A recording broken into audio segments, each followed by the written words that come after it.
This time things are getting fogged up, as in creating realistic looking fog. Let's get started with another Affinity photo tutorial. I will show you different techniques throughout the video, but before we get started we need some important information, and that is how does fog look. So search it on Google, look at different pictures.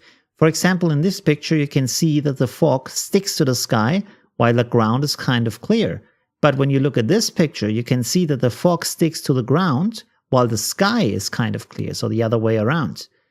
In this picture, you can see that the fog has a lot of texture in it and looks very different. But looking at this picture, you can see fog that has no texture, it's just fading into the background. So there's different kinds of fog, different qualities of it, and we need to figure out how to recreate them. One thing you can do is, for example, to go to Brusheezy. I'm not sure if I pronounced that right. And there's a lot of fog brushes. They are originally created for Photoshop, but they work just as good in Affinity Photo, so this is not a problem. The other thing you can do is to look for either fog or smoke textures and download them and use them in your pictures like here. So as you can see, it looks very nice. I will show you how to do that. So let's get started over here. When you select a picture, be sure you don't select a picture like this, because it's a nice picture, but there's a lot of sunshine on the ground. And usually if you have fog, you don't really have sunshine. So this isn't really working. But in this one, we have a cloudy sky. So this looks like a picture where it is to expect that you can have fog on the ground. Okay, the first technique that we are going to use is to just place a texture on the picture, because it's just the simplest way to do it. So go over here in File, Place, select your picture. I will select this one and place it in your picture. There we go. I will reduce the size a little bit because it's way too big.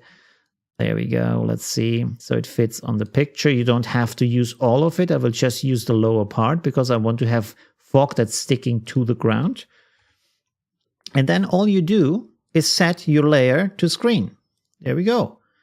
And you could be done like that. If you're happy with this result, you can also go and duplicate your layer, or just let's import another layer. Let's go. Let's use this one this time. Bam, there we go. Again, resize. There we go. And set it to screen. And now what I can do is just move it around and put some more fog where I think there should be more fog. I can also just stretch it to get the effect that I want to have. So you can create a lot of things here. Very interesting looking fog for whatever you feel looks right, feels right, is the thing that you want to create for your picture. So this already looks pretty interesting. So this is one way to do it. And I will hide these layers now, so we get to the next way to do it, and that would be to create or use a texture brush. So let's head over to our brush tool over here on the left, and then we go to the right where it says brushes up here. Click on brushes, and then you click here on this little icon where it says import brushes. Click that and select the layer where you have downloaded your brushes. Here you see it's a ABR file. Click on that and open. I have already done that. I'm not going to do that now. It will import your brushes. And where are they now? You have to click on this list here as a pop-down list. And there are all your different brushes in here. And the newest one is at the bottom. So you can see free fog Photoshop brushes too. Click on them and you see a selection of a lot of nice brushes. We will select one. Make sure up here that you have selected white as a color. I will create a new layer because I don't want to paint into the picture, so I can edit it afterwards. Create a new layer and just click once. As you can see, it's a really big brush. It's 3000 in size, 3000 pixel. Let's click on that. Bam, there we go. Deselect our brush. And we have painted onto the picture a very nice and big and intense fog. So this is a different kind of fog quality, of course. You can still go in there, for example, with a mask layer and paint on it, maybe with your brush. Use your brush, set it to black, use another brush, I would ask you to use a texture brush, so it has more like a grain to it. Let's maybe use this one. That looks good. Maybe, what is this one? No. This one, no. This one looks nice, okay. And now we're going to set it, the opacity maybe to 30%, something like that.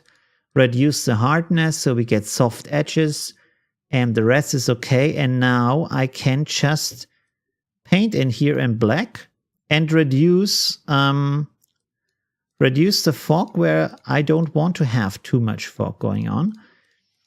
If you think like down here, the edges of the brush are too hard, it's absolutely no problem. Just click on the mask, click on Effects, activate Gaussian Blur, and then blur it. And it doesn't do anything at all. Okay, this doesn't work. Sorry. Go up here to Filters, Blur, Gaussian Blur, and this works. Okay, there we go. Set it to a setting where you feel this is all right. For example, like this. And now apply it, and we have something that looks like a changing density of fog in our picture. So that is the second technique that you can use. And it's also kind of the third technique, because basically what you do in the third technique is, let's hide this layer and create a new layer. What you do is you just use your brush and go to brushes, select a nice texture brush where you feel this works good for me. Wait, I want to set it to white. There we go. And now this works. Click the layer, click on Effects, click on Gaussian Blur, and set to radius, and you can see it's getting blurry and more blurry and more blurry. And you can set it to something where you think, okay, this is the thing that I want to have. This is the setting that I feel all right with. So this is a really nice and easy technique. And now you can just paint in here your fog, and you say, oh no, this doesn't look good. No problem. You have to reduce the opacity of your layer like this. And there we go. Easy. And of course, you can readjust the sharpness or the blurriness. So this gives us a lot of opportunity to really get the fog that we are looking for and be very creative with it. This is a very nice way to do this, or to add fog in the other pictures. So this is a very quick and easy way to do this. Again, you can use, of course, your mask to, you can use the same brush, set it to black, and paint in it where you don't want to have too much fog, so you get a little bit more texture in it. And again, we can see we have different kind of densities in our fog. So also this looks pretty good in the sense of textured fog. And of course, like I said, you can make more or less intensity. We can now give it more opacity to get back a little bit more of the whiteness in the fog. So these are 3 easy techniques to create a realistic looking fog in your pictures. And probably the brush is the hardest to get the results, but you have the most control. So the easiest I found is to just use photo textures onto the pictures like this, and have something that looks nice and realistic with very believable structures inside of the fog, although this is smoke, but it still works.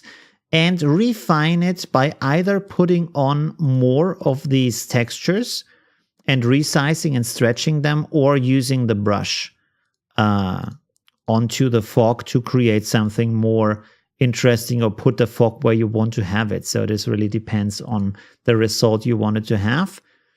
Using the Photoshop brush was interesting, but also kind of, I mean, it looks very good if you want to have a lot of fog all over the picture. That's an easy solution with just one click, but I found it a little bit hard to control with the mask. So, but you decide, and I'm looking forward to your comments in under the video to see what else you have created. Of course, if you want to, you can support me on Patreon. I have an early supporter program, so it's just $1 for a lot of benefits. You get the original files with all the layers. You get additional files from me, like grunge maps, texture maps, different brushes over time. So I still need to create those. And you get a live feedback from me in a Discord channel, but also you can post stuff in the community as other members have done, where you can get feedback for the stuff you have created so far. So there's a lot of stuff you get for just $1. Okay, thank you for watching. See you in the next video, and I hope this was helpful to you. Bye.